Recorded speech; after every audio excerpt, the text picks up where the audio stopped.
ભાવનગરના ખેડુવાસ વિસ્તારમાં મોનાભાઈના ચોકમાં સ્થાનિક વિસ્તારમાં રહેતા બે જૂથ વચ્ચે કોઈ નજીવી બાબતે સામાન્ય બોલાચાલી બાદ મામલો ગંભીર બનતા બંને જૂથ વચ્ચે મારામારી સર્જાઈ હતી.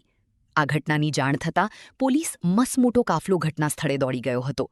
આ બનાવ બનતા સ્થાનિક લોકો મોટી સંખ્યામાં ઉમટી પડ્યા. જો કે હાલ પોલીસ ઘટના સ્થળે દોડી જતા મામલો થાળે પડ્યો હોવાનું જાણવા મળ્યું છે.